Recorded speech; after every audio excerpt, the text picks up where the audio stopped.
When I was diagnosed with breast cancer at 41, I never imagined that it would happen so soon. Maybe in my 50s, but not 41. It was sort of early. I felt as if I got it early. With me now is Amanda MacDonald, and welcome, Amanda, to the Staying Abreast podcast.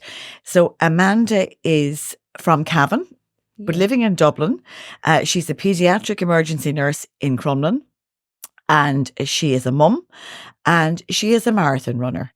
And Amanda was diagnosed with breast cancer about 6 years ago. So Amanda, maybe we can kick off with, you might tell me a little bit about your family history of breast cancer first. Yes. So I have a very strong family history of breast cancer. My mum died from breast cancer in 1997. She came from a family of 4 ladies, and all of them had breast cancer. 3 of them died, including my mum, and I have one surviving aunt who... So that was 100% breast cancer across the 4 sisters? Yes. They were quite young, so my mum was only 55 when she died. My second aunt was 52, and the third aunt was 38. And she discovered that she had breast cancer. This was my aunt when she was pregnant, actually, with her 4th child. We had always thought that perhaps she had ovarian cancer, but subsequent tests years later showed that she didn't actually. She actually had breast cancer, and they removed the ovaries at the time. This was about 30 years ago, as a form of treatment for the aggressive breast cancer that she actually had. So 100% rate of which is remarkable. I mean, I know that there's a stat that 1 in 7 women in Ireland will get breast cancer at some stage, but to say, all 4, 100% sisters to all have breast cancer and 3 to die, it's just incredible. And did they, I presume they were genetically tested, or was there post-genetic testing there, or was there anything for that at the time? No, there wasn't. So, and I suppose partly the reason was it was a long time ago, and they didn't have that. The research wasn't there at the time. One of my aunts, the 38-year-old, my aunt Nancy, was living in Oxford at the time, so all her treatment was carried out there. My other aunt was based in Dublin, and then my mum was in Cavan, and that's where she was originally diagnosed.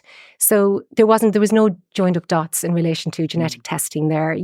It just wasn't the thing. It just wasn't done at the time, really. It's so different now, of course, but at the time, Well, I think we're very lucky now that I suppose that there is genetic testing, first of all, and that there's a huge awareness of breast cancer. Absolutely. But I suppose that all these, all the research and the medical advancements that have been made, and a lot of them made by the National Breast Cancer Research Institute, which is why it's so important for the funding for that, because I know that they have a biobank in the Lamb Institute, which keeps tissue and blood samples, and is funded by the NBCRI. But going back on that, you would always then have had a very strong awareness, particularly with your mum dying at 50. How old would you have been? 20. 20. So I was 20. So, and have you siblings? Yes. So I have 3 sisters and 1 brother, and I came 4th in the family.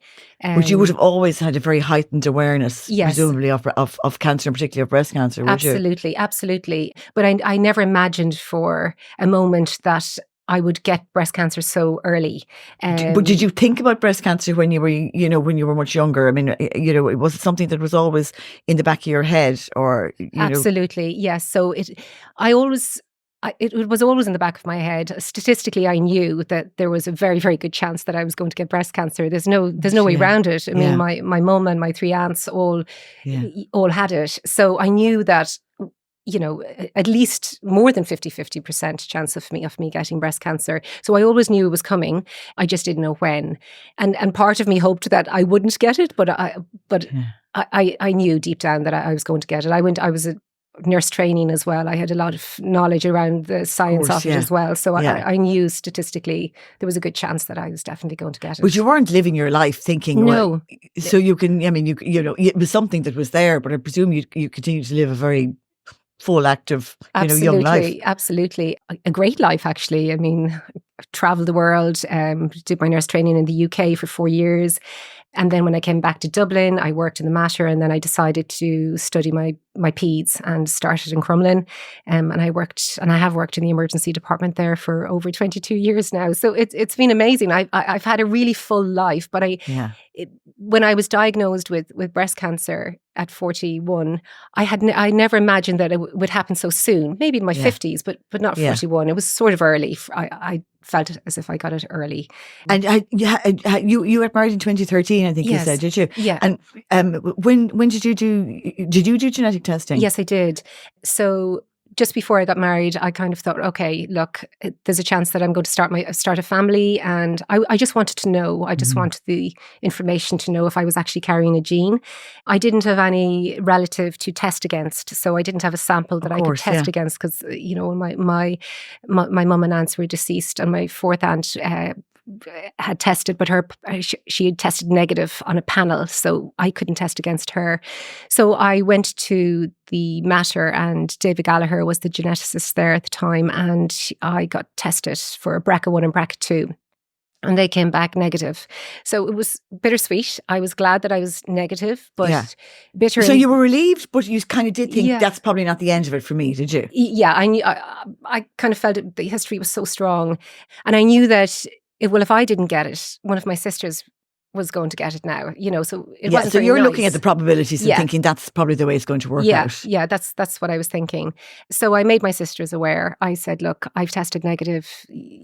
Girls, it's a good idea to get tested. And that must have been a very difficult conversation to have with your siblings, considering the family history and the death of your mum. Yeah, so it's incredibly painful. Yeah. It's a subject that it was very difficult to bring up. It was raw for all of us because we absolutely adored our mum. She was just fantastic. And then to lose her at such a young age was really painful. So to bring up anything in relation to that was just difficult, and even the subject of breast cancer was difficult. I can imagine how difficult even the words would be, not to mind anything else to do with it. Yeah. And so you got married in 2013 and you were working in Crumlin. Yes. And so when did you go for testing, or what made you think that you might have breast cancer, or why did you get tested? Yeah, so I decided to go back to UCD, and I was studying I decided to do my master's just to add to the busyness of my life at the time, and I went to use the gym. I don't know if you know the gym. I do. In UCD. I actually do, yeah. It's actually incredible. It's a fabulous pool. And it's the centre of excellence, isn't it? Yeah, it's just gorgeous. So I was in the library studying, and I was just like, okay, I'm just going to, edge out here and head to the gym and do something. But I went into the gym and I was trying to lift. I looked ridiculous, I'm sure, because I was trying to do squats, and I tried to lift this heavy dumbbell, and I felt as if I kind of strained myself, but forgot about it, and I slipped out of there and went home. But a couple of nights later, I got a pain on the right side of my right breast, and it was a very specific pain. It wasn't like an ovulation breast pain type thing that I would have got before. It just felt different. And I just kind of thought about it. I noted it, and I said, okay, I'll check and see if that comes back again. But did you think it could have been a sprain from the gym? I did, yes. Something had pulled? Absolutely. That's what I thought. I thought it was a mild sprain, and I was going to leave it for exactly 2 weeks. And then if it was still there, I was going to get it checked out. That was my plan. And it was still there. So nothing else? Nothing else. That was just a pain? Just a pain on the right side of my right breast. It was very specific. I could remember exactly where it was. So that's why I thought it was maybe a strain. But after 2 weeks, it wasn't gone. And meanwhile, I had been followed up because of my family history in St. James's. So I was in the family risk assessment clinic. So every year I was having a mammogram, and so every year you'd been having a mammogram? Every year. Since what year? Since 2014. Yeah. Okay. 2014, yeah. And you'd had a daughter actually in the meantime, had you? My daughter arrived in 2015. In 2015. Yeah. So I was always having my mammograms because of this family risk assessment clinic. They knew the family history was so strong. They couldn't pinpoint anything because genetically I wasn't positive for a gene. However, the history was so significant that they felt at the time that I should continue to be monitored. Okay. So But you had sailed through all these previous mammograms. Okay. Everything was fine. Everything was absolutely fine. Everything was always negative and nothing to worry about, and that's perfect. I do remember in the March of 2018 having a mammogram, and it was actually very painful at the time. And I remember thinking, oh, maybe she just pulled me too hard, because it can be difficult. Absolutely. You're actually pushing your breast into this machine. You're squishing your flesh. You're squishing your flesh, and they really do have to get every little piece in, because they have to test it. And you want them to get every bit in. You do, but it's uncomfortable. It is. But so worth it. But I do recall at the time that being quite painful. And that was in the March of 2018? That was in the March of 2018. And nothing picked up there? And nothing picked up. Everything was fine. But after 2 weeks, I was okay. This pain remains. I don't think it's a muscle strain. So I contacted the hospital, spoke to one of the breast care nurses, and she said... And because you were already involved in there, Yeah, so they said, okay, come on in a couple of weeks and we'll examine you. So I saw, I'm sure it was a reg at the time, who examined me, and there was absolutely nothing. Yes, you have lumpy breasts. That's what you have. The tissue is dense. That's the kind of breasts I used to have. They were lumpy breasts with, the tissue was dense. And would you have known your breasts well? Yes. So you were very vigilant, obviously, were you? Yeah, absolutely. But there were no lumps. And if there was a lump, I knew that lump very well. So it was nothing to worry about. It was, I always checked. It's totally routine. I used to do it check in the shower. And he said, nothing to worry about. Just take some evening primrose. And I'm like, okay, that's great news. Yes, that's great news. That's going to save me. Evening primrose, okay. Yeah. And I really wasn't happy with that. I kind of thought, no, there's something more going on here. This pain remains. It's very specific. Evening primrose is not going to do anything for me here. Yeah. So I kind of pushed it, and the was it a sharp pain or was it a constant pain? No, it was dull. It felt like a dull pain. It felt deep, and it wasn't sharp. It was just a dull. And was it constant? No. It wasn't constant. I felt it mostly at night, but I think because I was so busy and active during the day, you probably weren't noticing. I didn't really notice it. It was just at night when I was lying down, calm that I felt it. Okay. So you weren't happy. So what did you do? Where did you go from there? So I said I wasn't happy, and I think there's something more here. And they checked to see when my next scans were due, which were in November. So the plan was that they would do the scans earlier. So they brought back the scan to the beginning of June. So that was fine. So in June, I went in for my MRI, and the MRI was the usual. So you go in, you get your cannula in, you put on the gown, like it is a jacket. You go in, you hop up on the bed. And I don't know if people have had an MRI before, but it's a bit unusual in that you lie on your front. So your breasts need to go into the two pockets to have your MRI. And then they inject the cold liquid as it goes in, and then they scan you. And it's about 20 minutes, and you get to listen to some excellent music on this radio as you're waiting for this course. And you have to stay really still. But when I was finished and I sat up, this fabulous doctor came in. I think her name was Dr. Hart. And she came in. She said, Amanda, look, your scan has just lit up. It could be hormonal, but it may not be. Your scan has lit up? Your scan has lit up the screen. So it could be hormonal.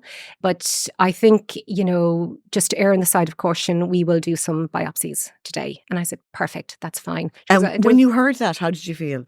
I felt relieved because firstly, she was listening to me. And secondly, she was incredibly professional. And she was like, no, we're going to do this. This is the so you felt one way or the other. Yeah. I have progress here. So whatever's going on, at least there'll be a resolution. Absolutely. Yeah. So I knew at that point, either way, I'm going to find something out. Exactly. Here. So it's either nothing or it's something, but at least we'll find out. Yeah. And she did the biopsies. So there were 2 punch biopsies. And what they are is, if you can imagine, they're not pleasant. They're definitely not pleasant. It's almost like stapling your finger by accident. That's what it sort of feels like. But sometimes waxing can be more painful. So look, it wasn't too bad. It was easy enough. And she did them and said, okay, the results will be back in approximately 10 days and we'll give you a call. And I said, oh, brilliant. So can somebody will call me? And she said, yeah. She nodded to the nurse and said, yeah, we'll give you a phone call. And I said, brilliant. So I popped the 2 ice packs back in my bra and headed back to work. And you went to work? I went back to work. Yeah. Okay. So look, that's what else would you do? Sure, I mean, I wasn't going to sit at home worrying about it, so I had to go back. So, and that was absolutely fine. And then in 10 days' time, So you didn't get a call in the 10 days? no, I had to wait for the 10 days. for the results to come back. It was torture, actually. It was horrible. 10 days seems like a long time. A long time. Yeah, it's honestly that's one of the things in relation to this whole process, waiting on results. Yeah, because I feel that the 10 days, especially when you were given kind of significant enough indications that there was something there by that, and then to wait it out 10 days is good or bad, it's a long time. It's a long time, and it really messes with your head. You really do need to keep in the zone and just go, look, it's probably nothing, but it's good that it's done, so I'll know. So I was in the middle of interviews 10 days in, when the results were due back, with my manager at the time. And I got a phone call, and I thought, brilliant, they're phoning me. And we were between breaks, and I popped out and took the call, and a nurse came on the phone and said, Amanda, we have your results, we need you to pop in. And I said, oh no, wait, I was told I was going to get the results on the phone. And she said, no, we're not able to give you the results on the phone, you need to come in. And I just knew, the blood drained from me. I knew. You knew? I knew, there was something not right. And there was no point in arguing with her. I do the same myself. If I'm speaking to patients, I'm not going to give them results on the phone or talk about stuff on the phone. So I knew she wasn't going to budge. She wasn't going to give me a result. I had to wait. So I said... And when did she ask you to come in? In 6 days' time. So that wasn't another 6 days? Another 6 days. No, it wasn't going to happen. I was like, there's no way I can wait. There's just no way. So I just asked if I could phone her back, went back in, finished off the interviews. I don't know where my head was at, that I had the ability to go in and finish off interviews. And then when that was done, I left and spoke to my manager and said, I have to go to St. James's. I need to get results. And she was like, absolutely, I'll bring you down straight away. So you went straight down to James's, did you? Oh, I was going to, but they said, no, we're finished now. So when I had phoned them, they said, okay, come in the next day. Your own consultant is actually on holiday, so it'll be a different consultant that gives you the results. Okay. So can I just, at that point, can I stop you? Did you, at that stage, tell your husband, when did you let the news filter to him? So I went home and I told him, and... Yeah. Were you asking him to come with you? Or? He was coming with me. He was like, okay, this is the plan. I'll go down with you in the morning. I'll drive. So he was always going to be there. And how were you mentally at that point? Really worried. I was scared. Yeah. I was really scared. Yeah. I was scared because I wasn't getting good vibes from I knew... If it was nothing, they would have said it on the phone. But also, you've got. I mean, you are a medic. I mean, you work in a pediatric emergency department. I mean, you know how people are dealt with when they're going to get worse news than better news. And tell me, so your little girl Naomi was, how old was she at the time? 2. She was only 2. She was 2. Okay. So I had a fantastic childminder at the time, actually. Her name was Jane. She was so good. And she took Naomi that day, and we went into St. James's. Did you sleep that night? No, I didn't. No, I didn't. I can't imagine you would. I just twisted and turned. Did you tell your sister? No, I didn't tell any of my family. Okay. And there was a reason for that. I didn't want them to know. I didn't want to scare them. In case there was anything not to know. Yes, exactly. With no necessity. Yeah, so I didn't want to scare them, and I didn't want them to worry about me when I didn't even know if I had to be worried about myself in the first instance. And I wanted a plan. Mm-hmm. And I think sometimes when people hear the word cancer, they're organising your funeral. Yeah. I mean, honestly, with the best intentions, but absolutely. They're like, oh my God. When these days there really is no necessity for anything drastic like that. Exactly. But because of the history and because of my mum, I think that even mentioning that to them without a clear plan, this is going to be absolutely fine. This is the plan, and I'll be grand. 100%. And I wanted to be able to do that and not worry them, so that they're sitting at home worrying about, oh my God, is she going to be okay? I just wanted to make sure that I had all the information first, had a plan, had processed it before I started telling people. And that's why I just didn't tell them. But we went in, and the doctor said, you look really worried. And I said, I am. And he goes, well, the good news is it's not cancer. And I'm like, okay. So what what am I dealing with here? He goes, what you have is DCIS. And what that is ductal carcinoma in situ, which means that there is cancer, but it's within a cell and it hasn't broken out yet. So in other words, so it's in a cell, but yes. So it hasn't spread at all. It's literally in a singular cell. Exactly. Yes, exactly. So it's almost like the yolk of an egg, and the yolk in the middle, the yellow bit, is the cancer. And it hasn't broken out yet through the white of the egg. So that's what it's like, and it's all in situ. And that's what he said. So is that the very earliest form of cancer breast cancer you can find? It's one of the earliest, yeah. So it's really early, really, really early. There was just a little problem with me. The problem is that when I went back for subsequent, checkups to find out, well, where was the DCS? Could they remove it? Could they remove that section of where it was? It transpired that the biopsy that was taken on the right, the second biopsy had been taken on the left, which was 10 centimeters apart, and they were both positive. So I had to have a mastectomy. There was, because it was 10 centimeters between the two of them. So how are you going to? Yes, you can't take off a little section there and a little section there. I had to have a mastectomy to get rid of the DCIS. So when the doctor told you that it was in the singular cell and that there was 2 points in a singular cell, was that followed immediately with the news that the only treatment for this was going to be a mastectomy? No, he said most people, when they hear this news, they just want the breast gone. They don't want to keep it. They don't want a section to be removed. They just want the breast gone. And so this was all at the same appointment. This was all the same appointment. I agreed with him. I totally agree with. I wanted this breast gone. Yeah. I just wanted it gone. And then I met with my consultant a week later when they returned from their annual leave. And the plan was, when I spoke to her, look, Amanda, we will remove the breast. We'll do an immediate mastectomy and with an immediate reconstruction.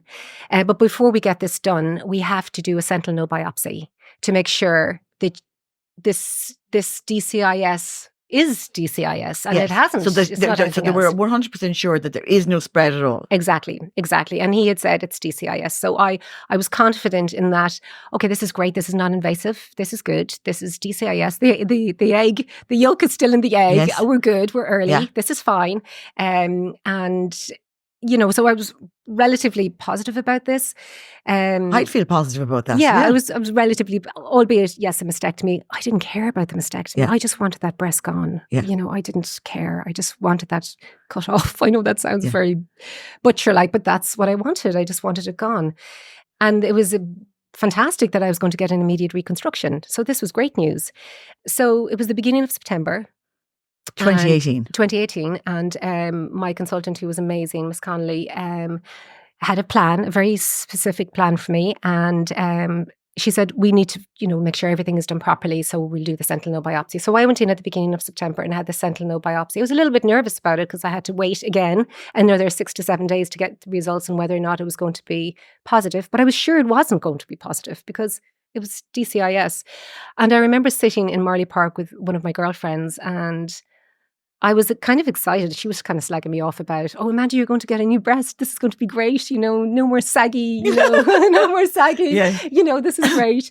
And I said, yeah, I'm really, really positive. This is great, and I've caught it and it's super. And I said, I know it's going to be negative. And she just looked at me and she just was like, yeah, I hope so. And I said, of course it's going to be. And she was like, I don't know.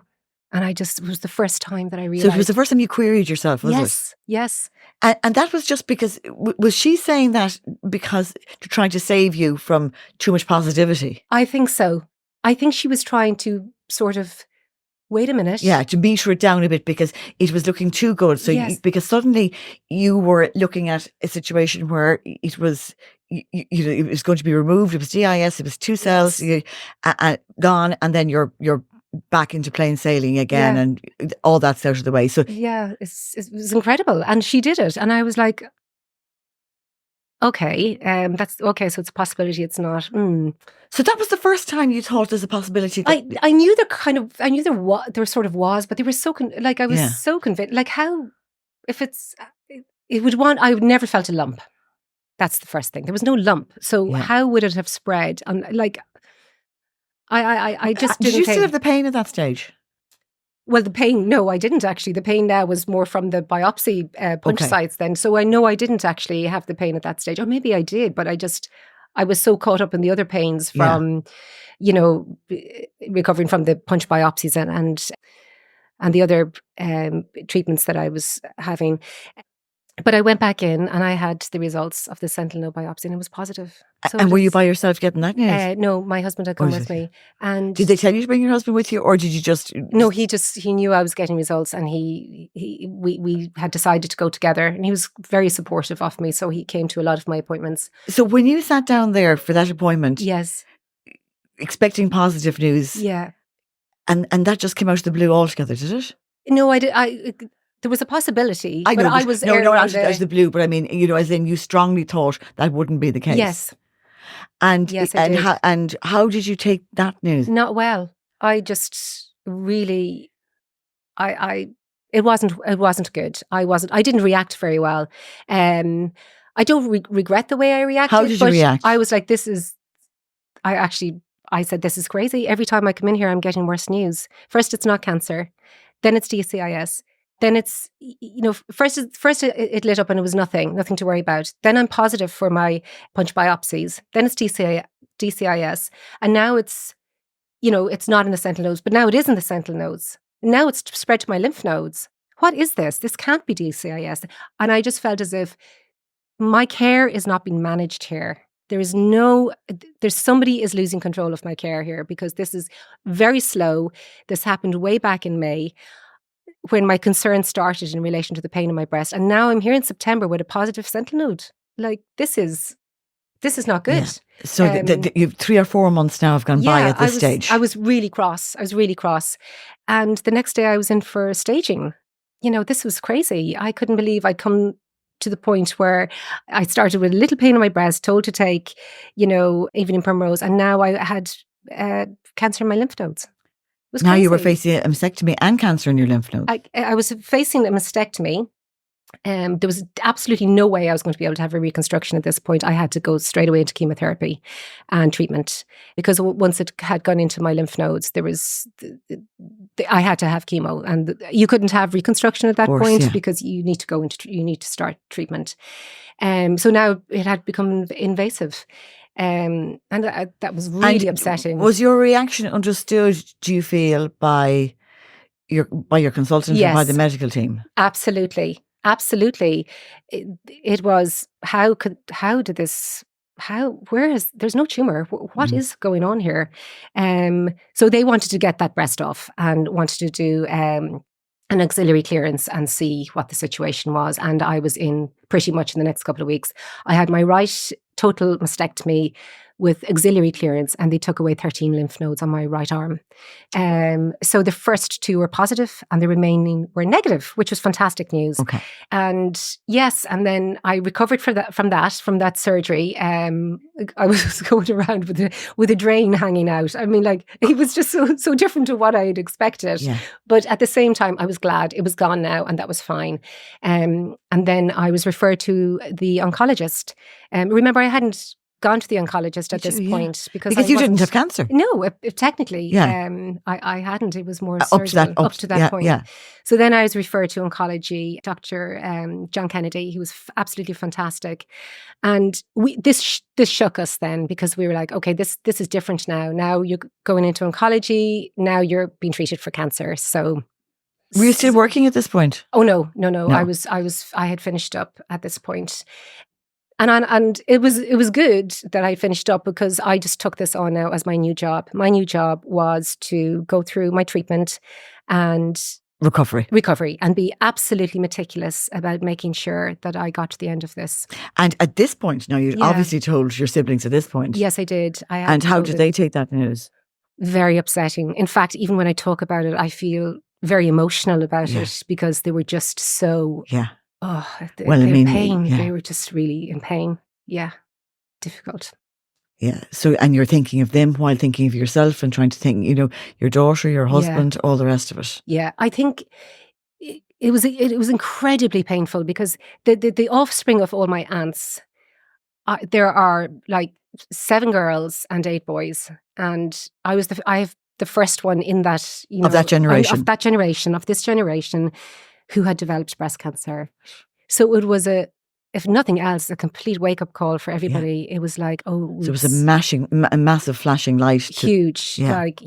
And so as well as being worried for you, obviously there was huge significance for them in every way. Yeah. It was, for the girls. Absolutely. And the boys even. And my dad, I didn't tell him. Oh, your dad. Yeah. So he was in his late 80s. He's 94 now and like alive and kicking and doing very well.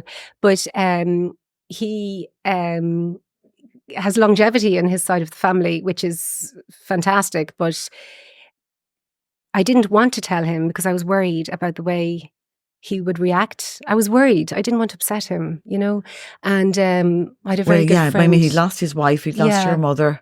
Yeah. And he struggled terribly with that in the early years. But a really good friend of mine from Wexford said to me, you have to tell him. It's not up to you to manage an adult's emotional reaction to what they've got their own ability to, they've got their own scaffolding. They're able to manage their own emotion. Yeah. So you manage your emotions, but don't try and manage somebody else's emotions and their reactions. Exactly. And so I went to visit him and I told him. And at this stage, I'd lost I was wearing a wig and a hat. So, sorry, at this point, had you started chemotherapy yes, at this point? Yeah. Yeah. So before you told him, you'd already started the chemotherapy. I know. I just it's just because you were delaying on the until that friend convinced you that you couldn't. That you had to tell him. Yeah, and I told my sisters earlier. Yeah. But I hadn't told him. So when he saw you, did you would he have known from looking at you? Or? Not really. Yeah, he wouldn't have because I had a wig and a hat, so he wouldn't have known. I became absolutely an expert with eyeliners, so I was able to colour in eyelashes as such and that because I completely lost all my hair. As a lot of people do on chemotherapy. I lost all my hair.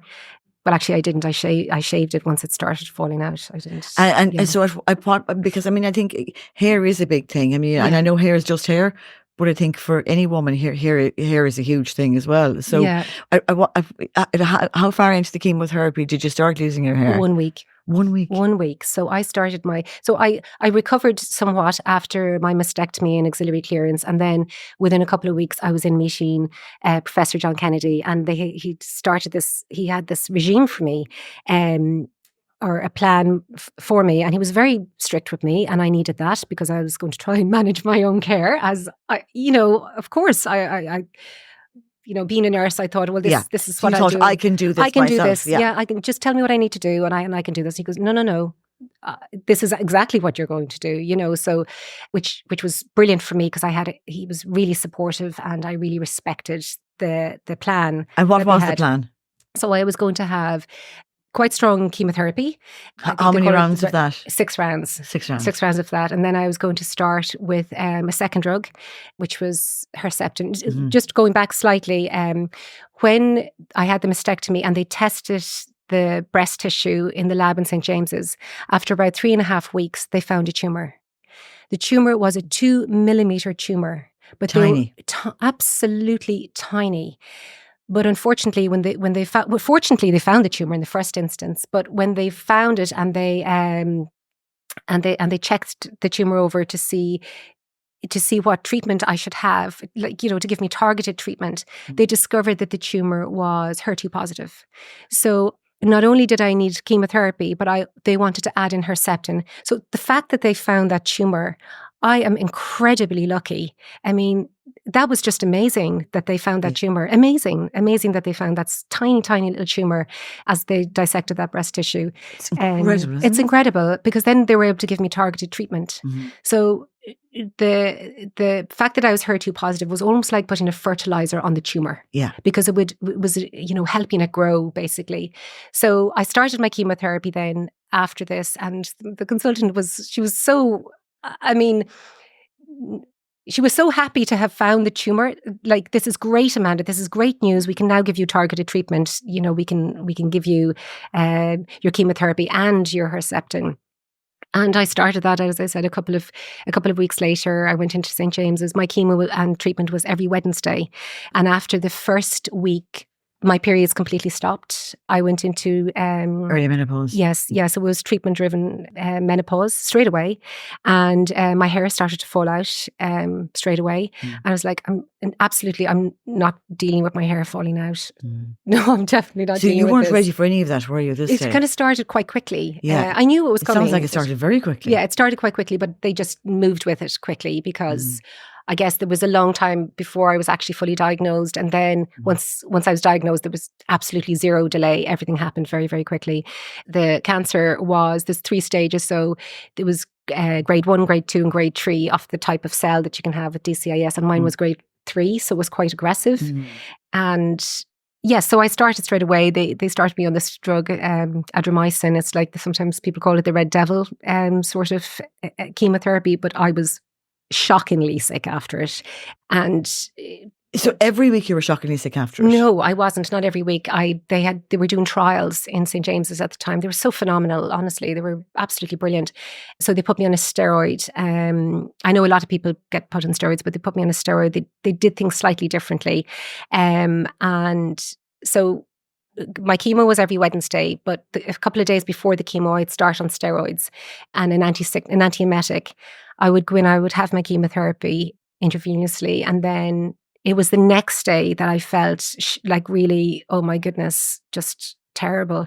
And then the day after, I would feel okay, but then the steroids would wear off, and I'd hit this really down. Basically, your mood would just go completely drop. But it's not your mood really; it's just because the steroids have worn off. So that adrenaline that you had, that's all worn off, and then you sort of slowly pick yourself back up, and then so every week follows a pattern. So absolutely, there's a pattern every single week because you're getting the same drug at the same time, in the same place every week. So. Honestly, the best thing I did for myself was buying a really gorgeous calendar. Sounds very basic, but I got a fantastic calendar, and I just ticked off all the chemotherapy sessions that I'd had. I knew when my end date was. Beautiful pictures for the month of September, October, November, December, January, February, March, and I just ticked it off as I went along through all my chemo sessions. So you could see, this is all behind me. This is all behind me. This is just what's ahead of me now. Exactly. Yeah. And I have a plan. Which is a very good way of looking at it, actually. And it just kind of gives you a lot of focus, and it gives you a picture of where you're going and how far you've come. And can I ask you, how were you managing at home, with your daughter being so young, and, particularly on the day after the chemo when you were, as sick as what you were? Yeah. So my husband, he was there. He was there all the time helping out. Like he had to work too. So, but he was around on the Wednesdays. I had lots of help. My mother-in-law was amazing, and of course I had my sisters who were incredible as well. So and were you willing to accept all the support that you were offered? I was. Good. Yeah, absolutely, I was. But not just for me, but for them. So if my sister, if it meant that my daughter could go to the park and pick leaves, or whatever it may be, good. That's good. But did you feel you were supporting them as well, and that sometimes I think allowing people to help you is good for them, because they want to feel part of it. They want to feel they're doing something. So you're allowing them in. Absolutely. And I did, because, I felt it was really important to have my family around me. I was very scared. I was quite scared. I didn't, I knew I was going to get to the other stage of the other end of this, but I was scared at the same time. I know I had all the signs and I understood what was happening. But remember, I was going to be going for more surgery. I knew I was going to have a second mastectomy down the line, and I knew I was going to have. So at what point were you told that you were definitely going to have the second mastectomy? When I had my first mastectomy. Were you? Yeah. So when I had my first mastectomy, I had a partial amount of my left breast removed at the same time. Some cells. That's the auxiliary clearance, is it? No, that's separate. Okay. So the right breast with the auxiliary clearance from the right arm. Okay. But during that surgery, they removed some cells from the left breast that had already started to change. Okay. So I knew that breast was going to go. I knew that breast had to go. So I knew that this journey wasn't, and I hate calling it a journey, but I knew that this wasn't going to be as simple. And it wasn't simple, but I knew it wasn't going to be, okay, you're going to have your chemotherapy, you're going to have your treatment, and then you're going to have your reconstruction, and then you're fine. I knew that I would require a lot more surgery. But I knew I had to get through the initial part, which was the treatment, which was going to make me sick, which was going to probably weaken me and I would need to recover from that, and then I'd need to have my surgery, and then that's when the real work started. In what way? So after my second surgery, which was the left mastectomy and bilateral reconstruction. Was that immediate? No. I waited approximately a year. A year between the second mastectomy and the bilateral reconstruction. Yeah, because remember, I continued on Herceptin, of course, because I was HER2 positive. Yeah. So even though I had my chemotherapy, I continued on with Herceptin for the HER2 element of the tumor that they found. And then it was a waiting game then, waiting for a time where I could get in and get the surgery, because it's big surgery. The reconstruction was big surgery, because I wasn't able to have a flap surgery from my stomach, basically. They needed to go into the back. And they did a latissimus dorsi reconstruction, which means that they took the two lat muscles from the back and brought them through my axilla and created I know. They're incredible people. I mean, apart from that, even you doing that, and apart from that happening, and apart from them doing that, it's the medical advancement of being able to do something like that is actually boggles my mind. It is incredible. And so I had that surgery, but it was after that surgery, it really was quite difficult to recover from that surgery. It was quite a difficult surgery. And you have to be very careful, obviously, don't you, in case you damage, any of the incisions or the... Yeah. Well, afterwards, I thought, wow, my girlfriends were like, Amanda, again, this is great. You have a job. This is great. And I just like, when I took over the bandages, I was like, oh my goodness, I don't have nipples. Like there's no, they're just like two mounds of flesh, with nothing there. Of course. But so it's totally different. I mean, it's not totally different. Yeah. It's not a boob job by any means. It's not. No. And people don't tell you that they actually feel cold. So they do. So the lining of the silicone is actually cold. So even on a cold day, they feel cold. Yes, they feel cold. Well, that's interesting. It never occurred to me, but and they don't move. They just stay there. So when you're like some shirts that I would have worn in the past, they don't fit me because they're just there. So you can't squeeze them into it. Yeah, you can't. You can't squeeze them in, and because they're just solid pieces of So there's no breast tissue there. It's just two implants. Have you grown used to them? I have got used to them. I didn't like them initially because they looked like car crash, scars and all that kind of thing. And there were I didn't have nipples, so it was weird. They were weird looking. But then I had tattoos, 3D tattoos, by a fantastic girl who did them. And they look a bit better now. I'm not fully used to them, but they've become part of me. Yeah. So that in itself is positive, isn't it? Absolutely. I had to ask myself. They're in place 4 years now, are they? Or 3 years? 3 years, 3 years. And I am used to them because, I went away for a weekend and I had the prosthesis in when I had the right mastectomy, and I was swimming, and it was kind of like I had to worry about this thing, and I was like, no, I won't be able to do that for the rest of my life. I need to have something permanent there that I don't need to be constantly reminded to put my boob back in. Fair enough, yeah. But now when you're swimming or exercising, and again, I suppose this is just another string to your bow, but you're a marathon runner as well, aren't you? Yes. And have you gone back to running? Absolutely, yeah. As soon as I was able, I was back out running the pavements. Yeah, I love it. And do your boobs feel different when you're running? No, they're the same. I still wear a very good sports I know that sounds bra. like a very inconsequential question, but some people might want to know what that feels like. It's so important. You really need a good... People think, they just don't move. They will move eventually because it's just skin, and the skin eventually stretches, so they will fall down. They probably will not end up in your waist, but you still need to wear a really, really good sports bra if you're running. But they don't feel any different. They feel cold. So if I'm out running in the winter months and I come back in, they're very cold. They're cold. They're cold. They're not like your normal boots. But you're out there running with 100%. boobs. So that's great. That in itself is fantastic. And where are you then treatment-wise now? So I finished. So after my treatment, I was put on tamoxifen for 5 years, and I finished my tamoxifen in March. So fantastic. I have been totally discharged from oncology, which is fantastic, and I finished my tamoxifen on the 1st of March. Yeah. And I am not on any drugs at all. And that's fantastic. And you look marvellous, and you have lovely hair. Thank you. Yes, it grew back dark. I was fair, and it grew back dark. And it's lovely hair. Thank you so much. What would, first of all, I suppose, has it changed your attitude towards life? Has it changed how you feel about things? Your future, your family? Absolutely. Firstly, I'm a much stronger person. Emotionally, I'm a much stronger person, but I think in relation to my openness in relation to the subject of cancer, and especially breast cancer, I'm really passionate about it. So so many things, mammograms for women at 40 rather than 50. I'm constantly advocating to my younger friends and colleagues that it's so important to get checked early. So are you saying optional mammograms? Or are you saying that there should be a system of mammograms from women at 40 onwards? Yeah, that's what I think. So at the moment we have it at 50, but I think they should be pulled back to 40 because we can net the ladies that are become positive in their early 40s, because unless there's a family history or unless they find a lump or whatever it may be, we're just not really catching them in that way.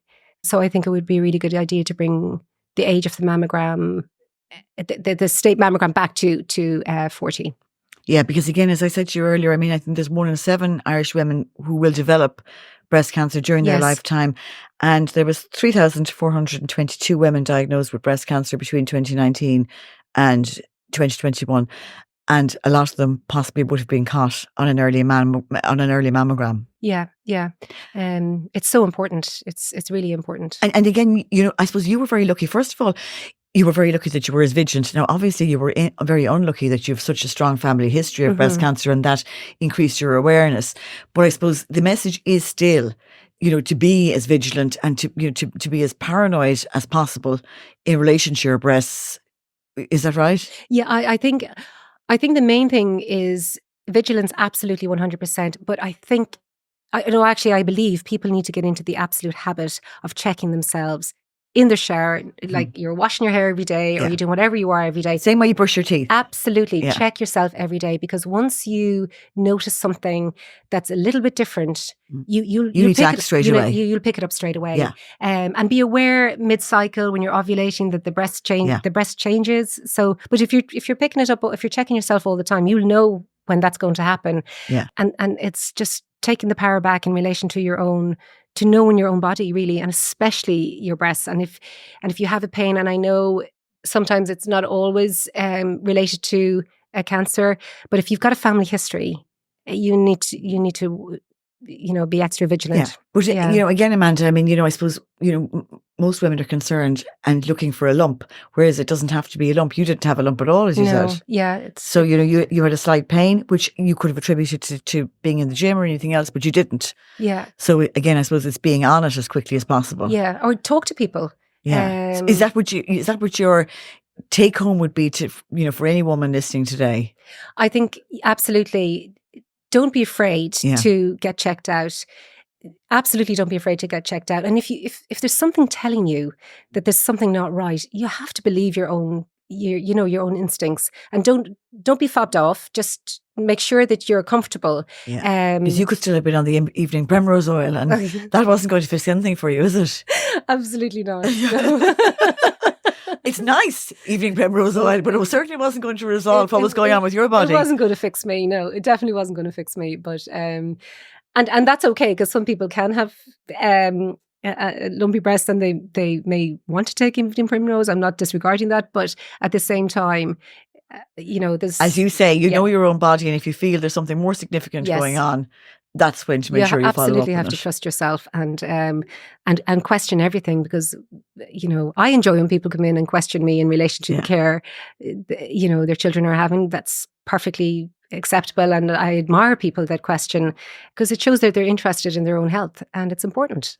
Yeah. Can I just say, Amanda? Well, first of all, thank you. That was absolutely so insightful. I mean, I learned so much from that. In terms of your presentation, your treatment, how you reacted, the various stages that you went through. But, thank you for being so honest, because you were extremely honest there in how you described, the various, what was happening to you and your reaction to what you were being told, but also your reaction to the treatments that you were being offered and given and all that. And, it's been, a 5-year cycle for you, but, you're through the other end, and I hope you'll continue the running, and your boobs might not get any warmer, but, they'll be there. Which is great. Yeah. So, Amanda McDonald, thank you very much for being a guest today on Staying Abreast. Thank you so much for having me.